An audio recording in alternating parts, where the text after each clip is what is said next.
Hello everyone, welcome to Easy Maths.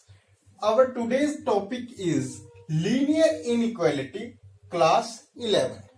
Linear inequality class 11 में हम discuss करेंगे linear inequality from the basic. ठीक है, linear inequality के जो क्वेश्चंस होंगे आपके वो बहुत ही बेसिक क्वेश्चंस होंगे क्लास 11th में. ठीक है, तो देखिए पहले तो लीनियर इनइक्वालिटी होती क्या है. ठीक है, सबसे पहले लीनियर का मतलब होता है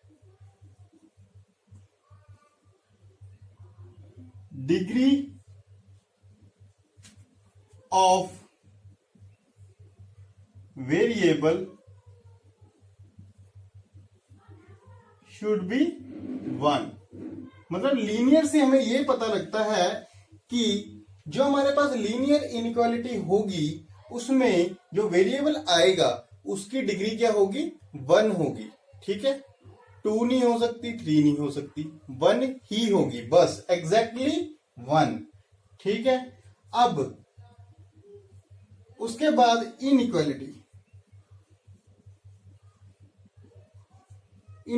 से हमें क्या पता लगता है, इक्वालिटी ना हो मतलब वहां पे क्या होगा फिर इनइक्वालिटी. तो इनइक्वालिटी का क्या मतलब हुआ, जो लीनियर इनइक्वालिटी होगी वहां हमें इक्वालिटी साइन तो देखने को नहीं मिलेगा. ठीक है, वहां पे कौन से साइन हमें देखने को मिलेंगे, लेस देन और इक्वल, ग्रेटर देन और इक्वल. ठीक है, इसका मतलब होता है लेस देन, इसका मतलब होता है लेस देन और इक्वल,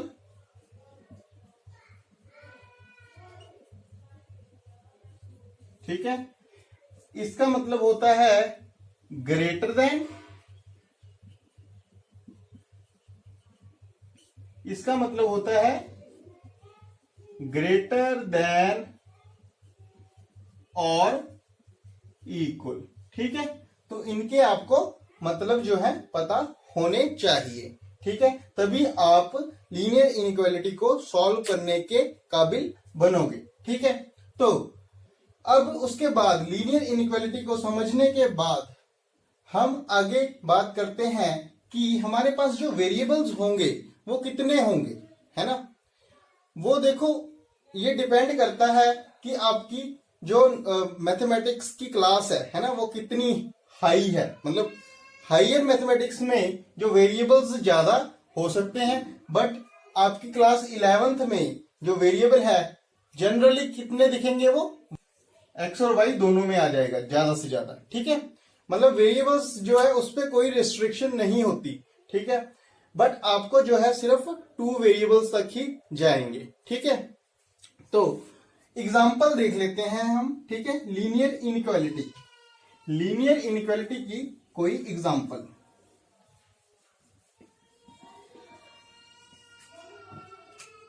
जैसे मान लीजिए मैं एग्जाम्पल दूं अगर लीनियर इनइक्वालिटी की, वो क्या आ जाएगी हमारे पास. अगर वेरिएबल मैं 2 ले लूं एक्स एंड वाई, तो मेरी एग्जाम्पल मैं किस तरह दे सकता हूं आपको, 3x plus Y greater then 5. ये क्या है, लीनियर इनइक्वालिटी. क्यों, क्योंकि यहां पे देखो वेरिएबल्स जो हैं, वेरिएबल कौन से हैं, एक्स एंड वाई, उनकी डिग्री क्या है, 1 1 है. ठीक है, मतलब लीनियर है. ठीक, और यहां पे इक्वालिटी नहीं है. ठीक है, यहां पे क्या है, ग्रेटर का साइन, मतलब इनइक्वालिटी है. तो ये क्या है, हमारी लीनियर इनइक्वालिटी. ठीक है, अगर मैं 3 वेरिएबल्स में एग्जांपल दूं तो ये हो जाएगी मेरी example, 3x plus √5z greater than Y greater than और इक्वल लगा लेते हैं. ठीक है, तो यहां पे भी देखो वेरिएबल्स जो भी आ रहे हैं उनकी डिग्री 1 1 1 है, तो लीनियर तो हो गई. ठीक है, उसके बाद यहां पे इक्वालिटी नहीं है. ठीक है, इनइक्वालिटी है. तो इसका मतलब क्या हुआ, ये भी क्या है, लीनियर इनइक्वालिटी की एग्जांपल है. ठीक है, अब मैं एक एग्जांपल ऐसी देता हूं जो लीनियर इनइक्वालिटी नहीं है. ठीक है, तो उसकी मैं एग्जांपल देता हूं आपको. अगर मेरे पास ऐसा लिखा हुआ है, ठीक है, अब यहां पे क्लियरली दिख रहा है कि ये जो वेरिएबल है यहां पे मुझे इसकी पावर 2 दिख रही है ना, 1 तो नहीं है ना, हर एक वेरिएबल की पावर 1 होनी चाहिए, तो ये लीनियर इनइक्वालिटी नहीं है। ठीक है, क्लियर? आपको डिफरेंशिएट हो जाना चाहिए कि कौन सी लीनियर इनइक्वालिटी है, कौन सी लीनियर इनइक्वालिटी नहीं है। ठीक है, क्लियर? अब हम डिस्कस करेंगे लीनियर इनइक्वालिटी को सॉल्व कैसे करना है। तो लीनियर इनइक्वालिटी को सॉल्व करने के लिए हमें कुछ रूल्स जो है वो पता होने चाहिए। ठीक है, जैसे कि आप इक्वालिटी को अगर सॉल्व करते हो, ठीक है, मान लीजिए आपके पास इक्वालिटी है 3x + 2 = 5। मान लो आपने इसको सॉल्व करना है, तो आप कैसे करते हो? आप क्या करते हो, दोनों साइड पहले तो ऐड कर देते हो -2। ठीक है, ये कैंसिल हो गया, यहां पे 0 आ गया, 3 आ गया। फिर इसके बाद आप क्या करोगे, डिवाइड करोगे बोथ साइड विद नंबर 3।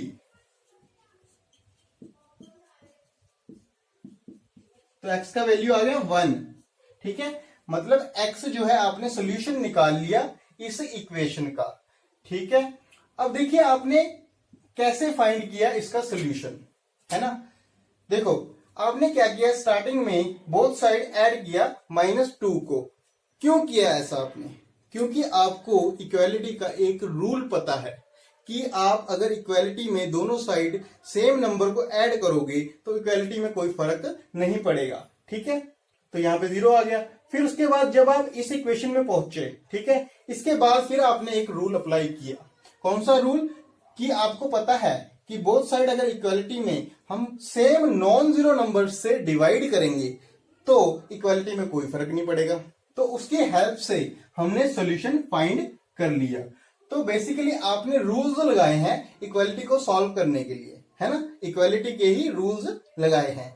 इसी तरह से हमें लीनियर इनइक्वालिटी को सॉल्व करने के लिए कुछ रूल्स जो है वो पता होने चाहिए। जैसे यहाँ पे एडिशन और डिवीजन का रूल हमें पता था, है ना। इसी तरह से यहां पे भी हमें एडिशन और डिवीजन का रूल जो है पता होना चाहिए। ठीक है, ऐसा बोल रहे हो, माइनस बोल रहे हो, ये 1 है तो 3 आप बेसिकली क्या कर रहे हो, -2 ऐड ही कर रहे हो। ठीक है, अगर मैंने आपको एडिशन बता दिया तो सब्ट्रैक्शन तो उसमें हो गया ना। ठीक है, ऐसे ही अगर मैंने मल्टीप्लिकेशन बता दिया तो डिवीजन उसमें हो जाएगा। क्योंकि अगर मैंने बता दिया 3x = 3, है ना, अगर मैंने मल्टीप्लिकेशन बता दिया कि 1/3 से आप इसको मल्टीप्लाई कर लो तो एक्चुअली आप डिवीजन ही कर रहे हो। ठीक है, तो अगर मल्टीप्लिकेशन का रूल पता लग गया तो डिवीजन का भी हो जाएगा। ठीक है, तो अब हम रूल करते हैं, rule number 1, rule number 2। Rule number 1 है जो एडिशन के रिगार्डिंग है। ठीक है, कि इनइक्वालिटी में हमने एडिशन किस तरह से अप्लाई करना है। ठीक है, कि बोथ साइड हम सेम नंबर को एडिशन कर सकते हैं कि नहीं कर सकते। ठीक है, जैसे मान लीजिए आपके पास कोई इनइक्वालिटी दिया हुआ था, ठीक है, ये वाला। ठीक है, मैंने जनरली लेफ्ट साइड को ए लिख दिया और राइट साइड को बी लिख दिया। ठीक है, यहां पे कुछ भी हो सकता है। ठीक है, कोई लीनियर एक्सप्रेशंस हो सकते हैं। ठीक है, जब हम पर्टिकुलर क्वेश्चन करेंगे तो आपको इजीली समझ में आ जाएगा। ठीक है, हम कहना क्या चाहते हैं। ठीक है, जैसे ऐसे लिखा हुआ है तो आप क्या करोगे, अगर मैं बोलूं कि बोथ साइड आपने कोई के नंबर ऐड करना है जो कि रियल से है, ठीक है, तो क्या आप कर सकते हो? डेफिनेटली आप कर सकते हो। ठीक है, तो ये सही रहेगा। ठीक है, मतलब इसको सॉल्व करने के लिए हम बोथ साइड कोई भी नंबर ऐड कर सकते हैं। ठीक है, बोथ साइड कोई भी नंबर ऐड कर सकते हैं, इनइक्वालिटी में कोई भी फर्क नहीं पड़ेगा। ठीक है, इसी तरह से रूल नंबर 2 है जो, है ना, इसमें थोड़ा सा चेंज है। जैसे मान लीजिए आपका के है जो आर को बिलोंग कर रहा है, मतलब रियल नंबर्स के सेट में से है। अब रियल नंबर्स के सेट में पॉजिटिव भी होते हैं और नेगेटिव भी होते हैं। मान लीजिए के अगर मेरा >0 है तो इस इनइक्वालिटी में अगर मैंने के से बोथ साइड मल्टीप्लाई कर दिया तो इनइक्वालिटी बिल्कुल सेम रहेगा और आप इजीली मल्टीप्लाई कर सकते हो, कोई प्रॉब्लम नहीं है। ठीक है, आप पॉजिटिव नंबर से बोथ साइड मल्टीप्लाई कर सकते हो। ठीक है, अच्छा, अगर मेरा के रियल है और के नेगेटिव है, ठीक है, तब मैं अगर इनइक्वालिटी से के को मल्टीप्लाई करूंगा तो मेरा इनइक्वालिटी का साइन जो है वो रिवर्स हो जाएगा, मतलब चेंज हो जाएगा। ठीक है, ये आपने ध्यान में रखना है कि नेगेटिव नंबर से अगर मैंने मल्टीप्लाई कर दिया इनइक्वालिटी को तो फिर मेरा क्या हो जाएगा, साइन चेंज हो जाएगा। ठीक है, इसी तरह से डिवीजन के केस में भी मैं बोल सकता हूं, अगर मेरा के जो है ग्रेटर देन 0 है, मतलब पॉजिटिव नंबर है, तो दोनों साइड अगर मैंने के से डिवाइड कर दिया तो जो हमारा इनइक्वालिटी है वो चेंज नहीं होगा। ठीक है, और अगर मेरा के लेस देन 0 है, मतलब नेगेटिव है, तो फिर अगर मैंने बोथ साइड डिवाइड कर दिया के से तो मेरा जो इनइक्वालिटी का साइन है वो चेंज हो जाएगा। ठीक है, ये दो चीजें आपने दिमाग में रखनी है। हमारा जो फर्स्ट क्वेश्चन है वो है सॉल्व करना है हमने गिवन लीनियर इनइक्वालिटी को when x is an integer. तो देखिए इसको कैसे सॉल्व करेंगे हम। ठीक है, तो सॉल्यूशन है हमारा 5x - 3 < 7। अब देखिए हमें फर्स्ट रूल पता है कि अगर हम इनइक्वालिटी में बोथ साइड सेम नंबर को ऐड करेंगे तो इनइक्वालिटी में कोई फर्क नहीं पड़ेगा। तो मैंने ऐड कर दिया बोथ साइड प्लस का 3। ठीक है, तो मेरे पास जो गिवन इनइक्वालिटी था उससे क्या आया, ये कैंसल, यहां 10 बन गया, 5x बन गया। ठीक है, अब मेरा रूल नंबर 2 क्या बोलता है, रूल नंबर 2 बोलता है कि अगर मैं इनइक्वालिटी में both side same positive number से मल्टीप्लाई करूं तो लीनियर इनइक्वालिटी में कोई फर्क नहीं पड़ेगा। तो मैंने क्या किया, 1/5 से बोथ साइड मल्टीप्लाई कर लिया। ठीक है, 2, तो x मेरा लेस देन 2 आ गया। अब देखिए यहां पे मुझे फाइंड करना है ऐसा वैल्यू x का जो कि इसको सेटिस्फाई तो करता ही हो, साथ में x इंटीजर भी होना चाहिए। अब देखिए मैंने इसका सोल्यूशन तो निकाल लिया, साथ में मुझे चाहिए कि x इंटीजर भी होना चाहिए। ठीक है, तो हमें पता है इंटीजर्स का सेट क्या होता है, माइनस इनफाइनाइट से लेके -4 -3 -2 -1 0 1 2 इस तरह से होता है। ठीक है, अब देखिए यहां पे x लेस देन 2 होना चाहिए, मतलब 2 से छोटा छोटा, मतलब यहां तक की होगा मेरा ये जो सोल्यूशन सेट आएगा, मतलब इससे आगे वाले नंबर मैंने नहीं लेने। तो मेरा सोल्यूशन सेट क्या बनेगा, solution set of given inequality is minus infinite से लेके -4 -3 -2 -1 0 और 1 इतना। ठीक है, तो ये मेरा फाइनल जो है आंसर हो जाएगा, जो दोनों कंडीशंस को सेटिस्फाई करेगा, एक ये वाली और साथ में x इंटीजर होना चाहिए। ठीक है, सेकंड क्वेश्चन है वो है सॉल्व करना है हमने इस लीनियर इनइक्वालिटी को एंड रिप्रेजेंट करना है जो भी इसका सोल्यूशन आएगा उसको नंबर लाइन में। देखिए आपने कैसे इसको प्लॉट करना है। सबसे पहले तो सॉल्व लिखा है ना सिर्फ, साथ में कोई कंडीशन नहीं दी कि x क्या होना चाहिए, इंटीजर नेचुरल नंबर क्या होना चाहिए। ठीक है, सिर्फ सॉल्व लिखा है तो इसका मतलब क्या है, x क्या होना चाहिए, एक रियल नंबर होना चाहिए। ठीक है, तो रियल नंबर में हम सोल्यूशन को कैसे रिप्रेजेंट करते हैं, एक इंटरवल से। ठीक है, तो अब हम इसको सॉल्व करते हैं, देखते हैं फिर क्या आता है हमारा सोल्यूशन।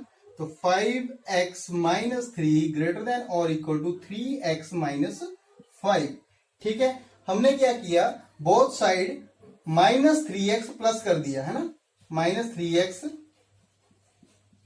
प्लस कर दिया बोथ साइड, कोई फर्क नहीं पड़ेगा। ठीक है, यहां से मेरा -3x प्लस 3x से कैंसिल हो जाएगा और फिर उसके बाद 5x - 3x इज 2x। ठीक है, माइनस का 3x ऐसे ही रह जाएगा, ग्रेटर देन इक्वल टू -5। ठीक है, उसके बाद मैंने प्लस किया बोथ साइड 3, तो मेरा यहां पे क्या आ जाएगा 0। ठीक है ना, -3 + 3 0 हो जाएगा, 3 माइनस का 2 हो जाएगा। ठीक है, उसके बाद मेरा 2x greater than equal to -2 बन गया। अब मैं बोथ साइड मल्टीप्लाई कर सकता हूं 1/2 से, जब मैंने वो साइड मल्टीप्लाई किया 1/2 से, तो मेरी इनइक्वालिटी क्या बन गई, ये वाली, ठीक है, क्योंकि यहाँ पे डिवाइड होके -1 आ गया। तो यहां से मुझे पता लगा कि x क्या होना चाहिए मेरा, ग्रेटर देन और इक्वल टू -1, ठीक है। तो मेरा सोल्यूशन सेट क्या आएगा, क्योंकि मैंने रियल नंबर में लेना है सोल्यूशन को, तो फिर मेरा सोल्यूशन सेट क्या आएगा, solution set of given inequality, ठीक है, इनइक्वालिटी इज क्या हो जाएगा, देखो ये क्या है, x ग्रेटर देन -1 और इक्वल भी हो सकता है, तो यहां पे मेरा क्लोज्ड ब्रैकेट लगेगा, ठीक है, क्योंकि मैंने इंक्लूड करना है -1 को भी, ठीक है, -1 से बड़ा बड़ा, ठीक है, तो इनफाइनाइट तक ये मेरा सोल्यूशन सेट आ जाएगा, ठीक है, ये मेरा सोल्यूशन आ गया। अब क्या करना है, आगे लिखा है क्वेश्चन में कि रिप्रेजेंट करना है हमने सॉल्यूशन को इन नंबर लाइन, तो नंबर लाइन में कैसे हमने रिप्रेजेंट करना है वो देखिए जरा, ठीक है। तो नंबर लाइन में हमने रिप्रेजेंट करना है, तो कैसे होगा ये, देखो ये है आपकी रियल नंबर लाइन, तो ये 0 है, ठीक है, ये 1 2 3 ये चलता जाएगा इनफाइनाइट तक, इसी तरह से -1 -2, ठीक है, ये इनफाइनाइट तक, ठीक है। आपने क्या करना है, आपने -1 देखो कहां पे है, ये है -1, यहां पे करोगे आप डार्क सर्कल, ठीक है, क्योंकि -1 को इंक्लूड करना है, ठीक है। उसके बाद आपने इसके ऊपर वाले सारे के सारे नंबर भी लेने हैं, ठीक है, सारे के सारे नंबर कौन से हो जाएंगे, ये सारे नंबर, तो ये वाला इसको डार्क कर देना है, ठीक है, मतलब जो आपका सोल्यूशन होगा वो डार्क वाला पोर्शन होगा, ठीक है। तो आप इसको ऐसे भी दिखा सकते हो और आप इसको ऐसे भी दिखा सकते हो, ये आपका डार्क पोर्शन और यहां से लेके ये लाइन आपने ड्रॉ कर दी, ये आपका सोल्यूशन सेट को रिप्रेजेंट कर रहा है, -1 इंक्लूडेड और उससे बड़े वाले सारे नंबर आ गए इस सोल्यूशन सेट में, ठीक है। तो सब्सक्राइब बटन और press bell icon. Thank you very much.